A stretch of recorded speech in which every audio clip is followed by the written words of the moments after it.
फवाद चौधरी साहब हमारे साथ मौजूद हैं। फवाद साहब, ये फरमाइएगा कि अभी हतमी ड्राफ्ट जिस पर इत्तफाक हुआ है JUI का और पीपल्स पार्टी का, वो तो सामने आना है, लेकिन वो मैं आपसे पहले भी पूछ रहा था कि अगर मौलाना मान गए हैं इस बात पर कि जो चीफ जस्टिस अगला अपॉइंट होना है वो एक 3 सीनियर जजेस में से हो और करे वो हुकूमती कमीशन, और दूसरी तरफ जो आईनी बेंच बनना है जिसमें अहम वो केसेस जो PTI रिलेटेड अभी भी सुप्रीम कोर्ट में पड़े हुए हैं, वो कमीशन भी उस कमीशन के थ्रू, वो बेंच भी उस कमीशन के थ्रू बनेगा जो हुकूमती कमीशन होगा, तो फिर इसको क्या ताबीर ली जाए इसकी कि मौलाना पीपल्स पार्टी और PMLN के साथ है? नहीं, आप इस अमेंडमेंट का तो कोई नहीं रहा। मौलाना ने जो, मेरा ख्याल है कि जो देखे ना, हुकूमत जो 2 चीजें चाहती थी वो तो नहीं हो रही ना।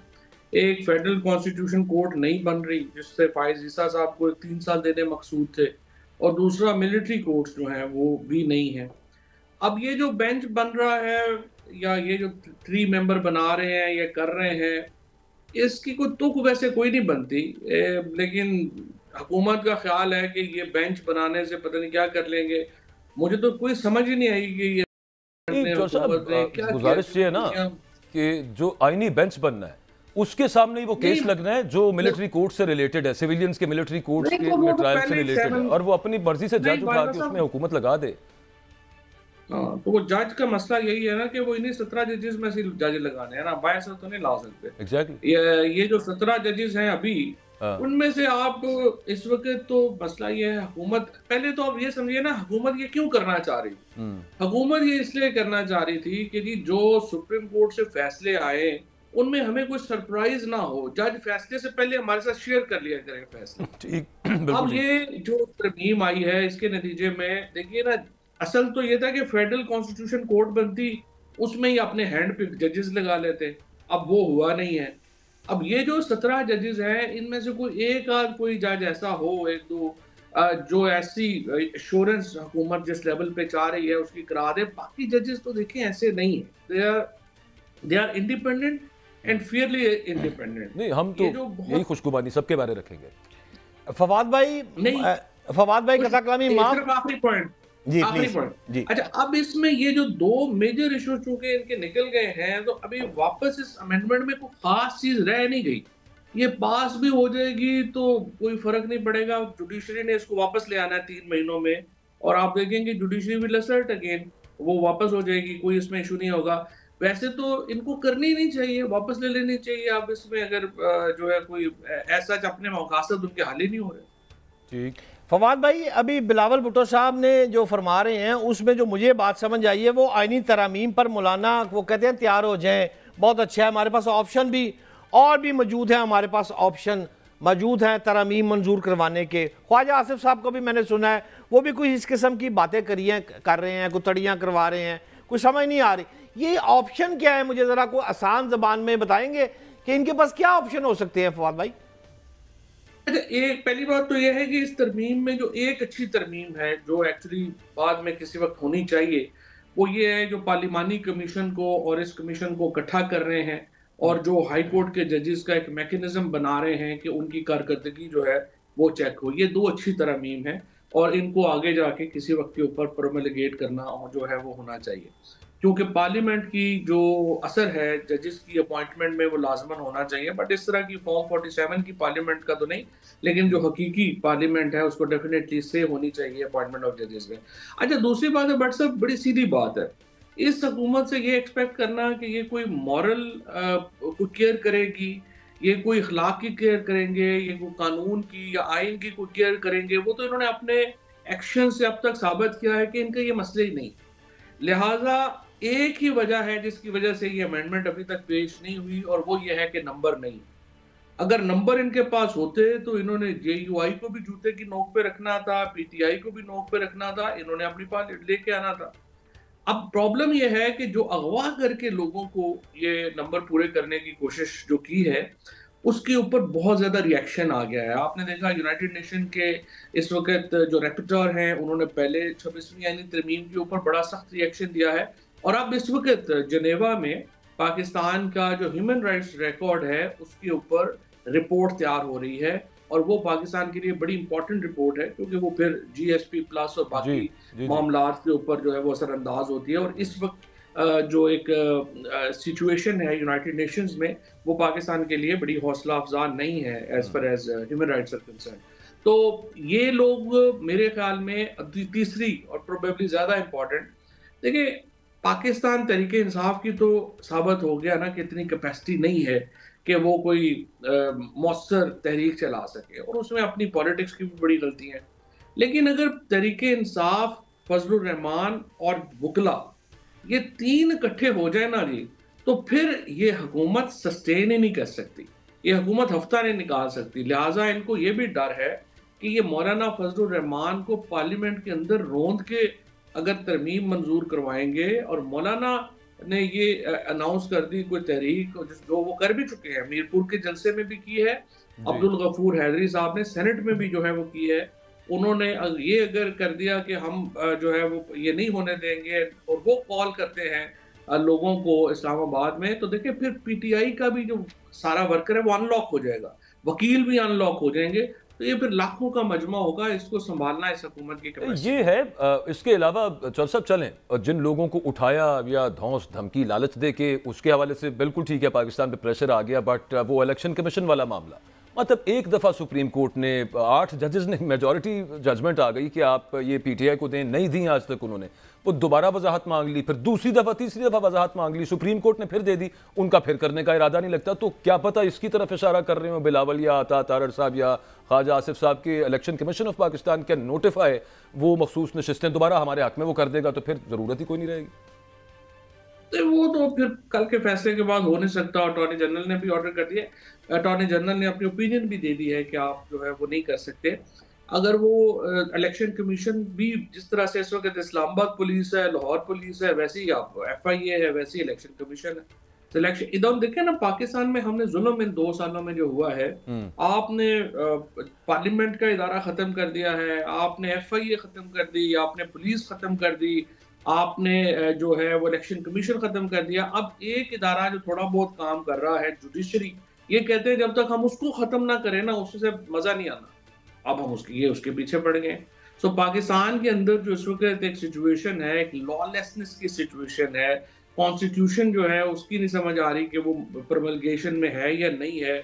अब सुप्रीम कोर्ट ऑर्डर दे रही है, और आगे एक एग्जीक्यूटिव इदारा कह रहा है जी वो बस हम अभी इम्प्लीमेंट नहीं कर रहे हैं, हम अपनी मीटिंग करेंगे, फिर हम बता देंगे आपको हमने करना है या नहीं करना। Exactly. तो ये तो, और अनफॉर्चुनेटली सुप्रीम कोर्ट के अगर आप पिछले 2 सालों में आप देखिए ना, कम से कम 6-7 ऐसे फैसले हैं जिसपे सुप्रीम कोर्ट अमल दरामद नहीं करा सकी, जिसकी वजह से इसी तरफ वैसे इशारा पहले भी ये करना चाह रहा था, ये यहाँ भी यही मामला है। और वहाँ पे इलेक्शन से ले लें आप, पंजाब और KP के इलेक्शन से आप मामला शुरू करें और फिर उसके बाद लेते आए, तो जो ऑर्डर है उसको उसका तहस नहस कर दिया पकड़ के स्टेट ने, एग्जीक्यूटिव ने।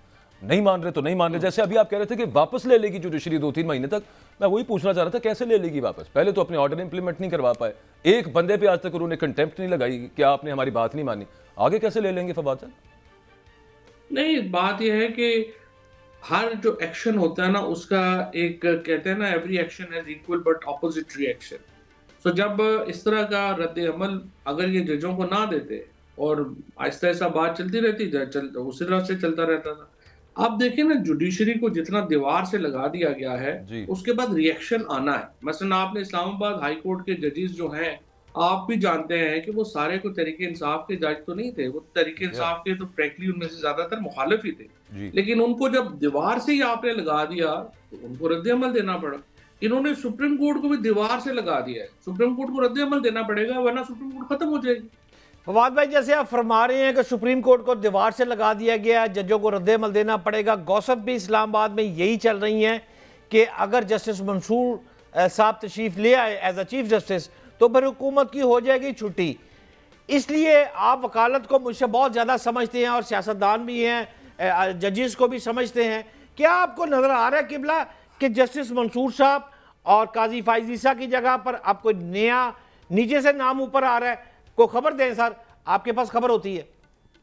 नहीं, मेरे ख्याल में तो मंसूर शाह साहब ही होंगे चीफ जस्टिस। उसकी वजह यह है कि देखिए, याहिया अफरीदी साहब में, मुनीब अख्तर में और मंसूर अली शाह में, तीनों में कोई फर्क उस तरह से नहीं है कि जो मैंने जिस तरह पे पहले अर्ज कर रहा था कि हुकूमत तो ये इसलिए करना चाह रही है ना कि वो कोई ऐसा बंदा लग जाए जो जैसे DGFIA या IG इस्लामाबाद या IG पंजाब बिहेव करते हैं वैसे उनके साथ बिहेव करें, या चीफ इलेक्शन कमिश्नर टाइप कोई बंदा हो।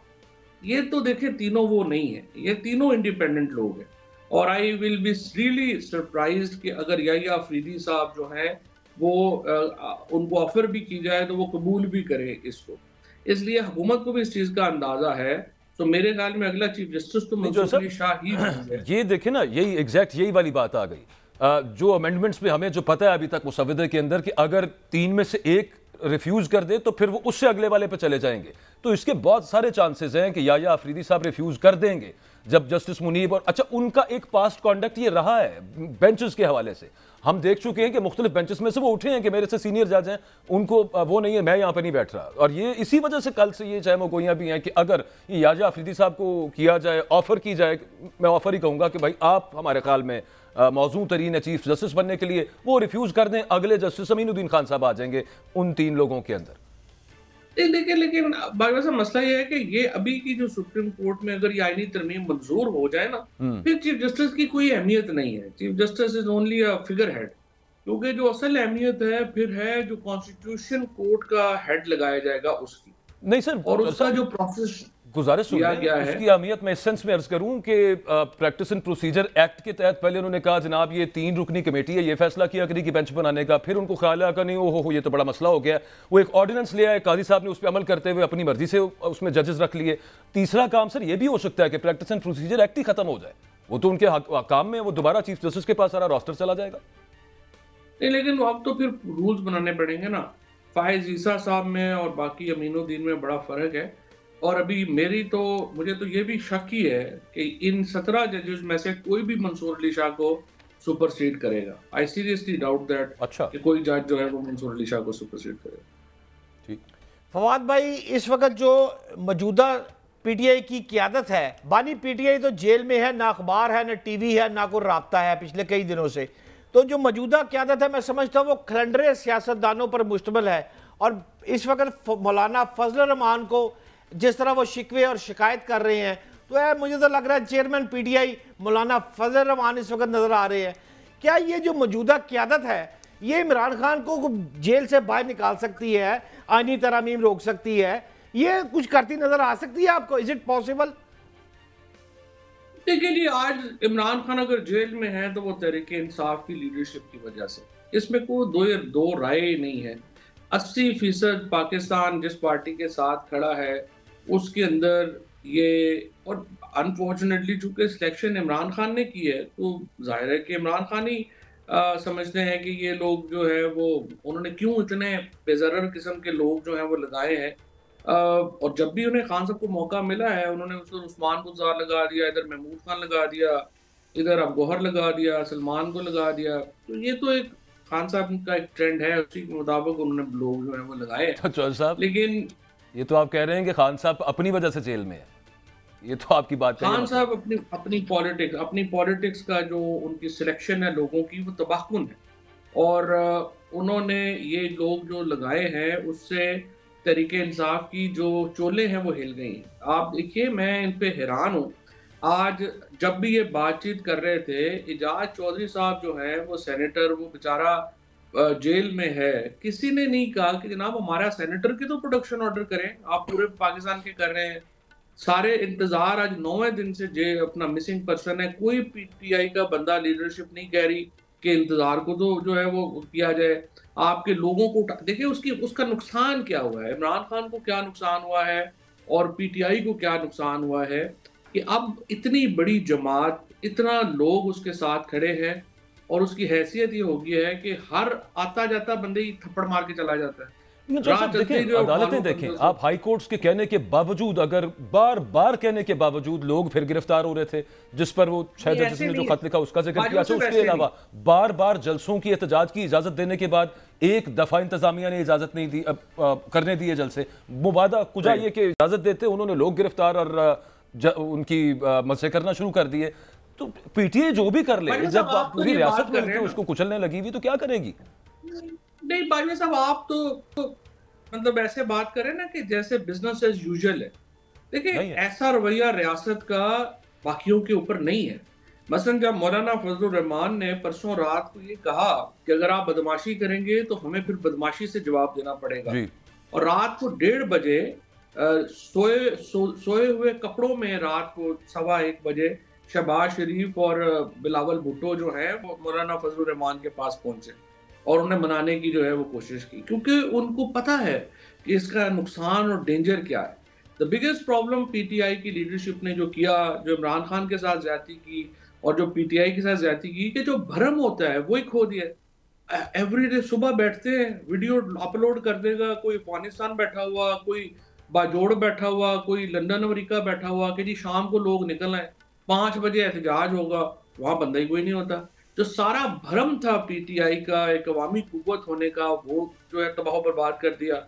9 फरवरी को जब सब लोग जेलों में थे, हम लोग ये सारे लोग मुंह देखते रहे और आपका इलेक्शन मैंडेटरी हो गया। अब ये शिबली फराज को खान साहब कह रहे हैं कि वो आके मशवरा दें। शिबली फराज तो 1.5 महीने से इस्लामाबाद में नहीं बढ़ा क्योंकि एक पर्चा हो गया उसके ऊपर। ये बाकी जो लोग ठीक है हैं जो तो भी सब इन्होंने सही लगाए नहीं, लेकिन बात उसमें ये है ना कि बहुत सारी इसमें मैं कहूँगा मेजॉरिटी, जब आप फंडामेंटल राइट्स की, लिबर्टीज़ की, उन्हें प्रोटेक्ट करने की बात करते हैं तो वो जिम्मेदारी अदालतों की होती है। सो अदलिया जहाँ ऑर्डर कर रही है वहाँ माना नहीं जा रहा और कई जगह पे कर ही नहीं रही। बस यही है ना, फिर ये तो आप हालत जंग में है ना, आपने उसके बराबर वो अगर आप रिएक्शन दे सकते हैं तो फिर आप दे लें, अदरवाइज तो देखें बड़े साल मैं तो जेल से ये कहना शुरू हुआ कि आप मौलाना फजलुर रहमान के साथ, जमात इस्लामी के साथ ठीक। अलायंस बनाएं और अलायंस के साथ ही आप जो है आपकी सर्वाइवल है। आप वो भी नहीं कर सके। आप देखें आरफ अलवी साहब हैं, असद कैसर साहब हैं, अली अमीन गंडापुर क्योंकि सीएम है, फिर आतिफ खान है, फिर आपके जो उमर अयूब हैं, ये लोग हैं जिनको इस वक्त पार्टी की सियासती फैसलों का बोझ उठाना चाहिए, और अनफॉर्चुनेटली ये लोग हमें नजर ही नहीं आ रहे। ये जो बाकी लोग हैं सारे, ये तो पॉलिटिकल नोविसेस हैं। देखें ना, टू बी फेयर विद, मेरी बहुत ही इज्जत और एहतराम है सलमान राजा साहब के लिए, is an honourable man, Gauhar is an honourable man,